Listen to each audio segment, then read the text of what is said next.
राजा ययाति का विषय सेवन और वैराग्य तथा वनगमन। वैशंपायन जी ने कहा, जन्मेजय, नहुष के पुत्र नृपश्रेष्ठ ययाति ने पूर्व की अवस्था से अत्यंत प्रसन्न होकर अभीष्ट विषय भोगों का सेवन आरंभ किया। राजीव, उनकी जैसी कामना होती, जैसा उत्साह होता और जैसा समय होता, उसके अनुसार वे सुखपूर्वक धर्मानुकूल भोगों का उपभोग करते थे। वास्तव में वे उसके योग्य थे ही। उन्होंने यज्ञों द्वारा देवताओं को, श्राद्धों से पितरों को इच्छा के अनुसार अनुग्रह करके दीन दुखियों को और मुंह मांगी भोग्य वस्तुएं देकर श्रेष्ठ ब्राह्मणों को तृप्त किया। वे अतिथियों को अन्न और जल देकर, वैश्यों को उनके धन वैभव की रक्षा करके, शूद्रों को दया भाव से, लुटेरों को कैद करके तथा संपूर्ण प्रजा को धर्म पूर्वक संरक्षण द्वारा प्रसन्न रखते थे। इस प्रकार साक्षात दूसरे इंद्र के समान राजा ययाति ने समस्त प्रजा का पालन किया। वे राजा सिंह के समान पराक्रमी और नवयुवक थे। संपूर्ण विषय उनके अधीन थे और वे धर्म का विरोध न करते हुए उत्तम सुखों का उपभोग करते थे। वे नरेश शुभ भोगों को प्राप्त करके पहले तो तृप्त एवं आनंदित होते थे, परंतु जब ये बात ध्यान में आती कि 1000 वर्ष भी पूरे हो जाएंगे, तब उन्हें बड़ा खेद होता था। काल तत्व को जानने वाले पराक्रमी राजा ययाति एक एक कला और काष्ठा की गिनती करके 1000 वर्ष के समय की अवधि का स्मरण रखते थे। राजऋषि ययाति 1000 वर्षों की जवानी पाकर नंदन वन में विश्वाची अप्सरा के साथ रमण करते और प्रकाशित होते थे। वे अलकापुरी में तथा उत्तर दिशावर्ती मेरु शिखर पर भी इच्छानुसार विहार करते थे।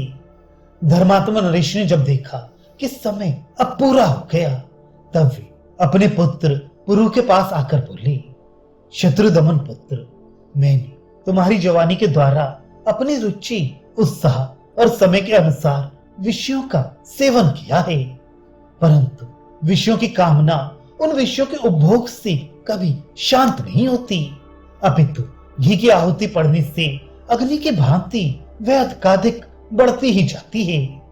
इस पृथ्वी पर जितने भी धान, जौ, स्वर्ण, पशु और स्त्रियां हैं, वे सब एक मनुष्य के लिए भी पर्याप्त नहीं हैं, अतः तृष्णा का त्याग कर देना चाहिए।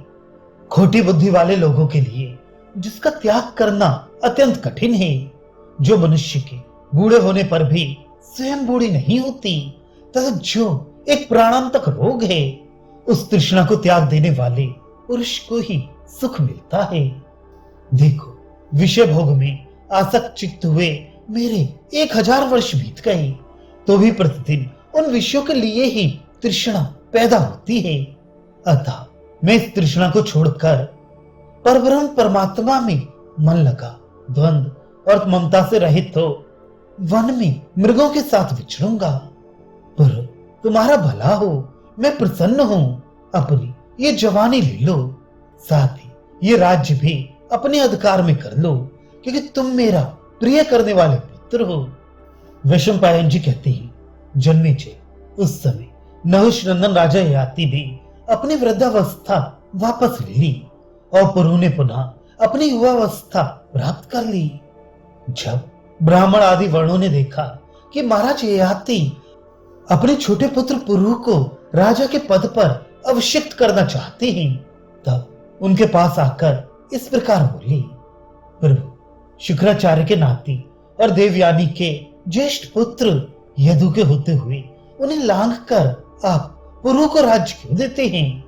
यदु आपके ज्येष्ठ पुत्र हैं, उसके बाद त्रिवर्षु उत्पन्न हुए हैं, तदनंतर शर्मिष्ठा के पुत्र क्रमशः ध्रुव, अनु और पुरु हैं। ज्येष्ठ पुत्रों का उल्लंघन करके छोटा पुत्र राज्य का अधिकारी कैसे हो सकता है? हम आपको इस बात का स्मरण दिला रहे हैं, आप धर्म का पालन कीजिए।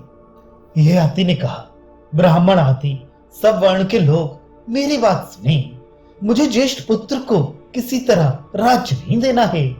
मेरे ज्येष्ठ पुत्र यदु ने मेरी आज्ञा का पालन नहीं किया है।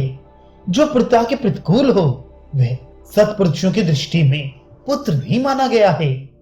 जो माता और पिता की आज्ञा मानता है, उनका हित चाहता है, उनके अनुकूल चलता है तथा माता पिता के प्रति पुत्रोचित बर्ताव करता है, वही वास्तव में पुत्र है।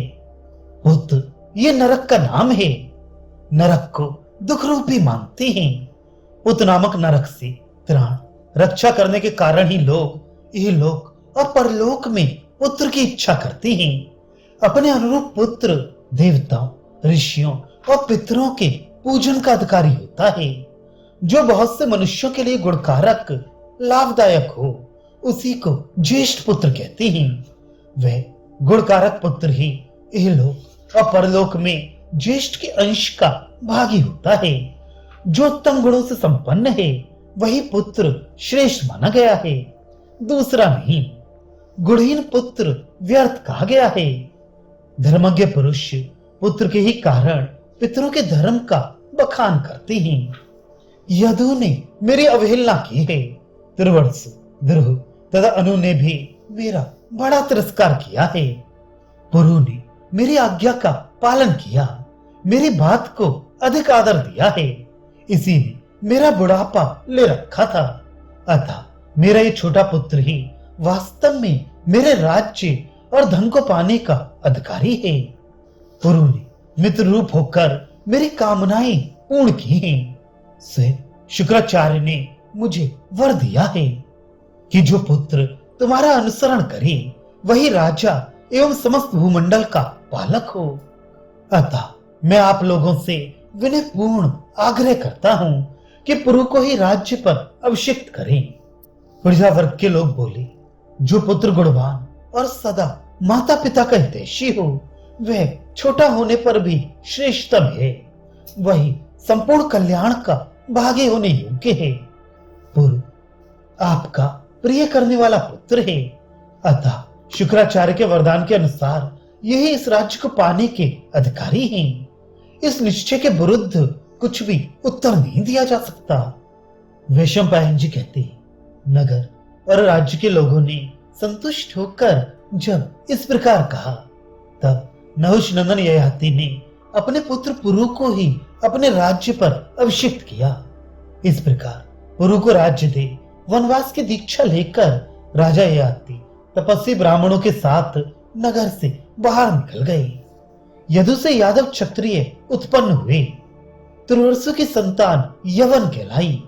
ध्रुव के पुत्र भोज नाम से प्रसिद्ध हुए और अनु से म्लेच्छ जातियां उत्पन्न हुई। राजा जन्मेजय पुरु से पौरव वंश चला, जिसमें तुम उत्पन्न हुए हो।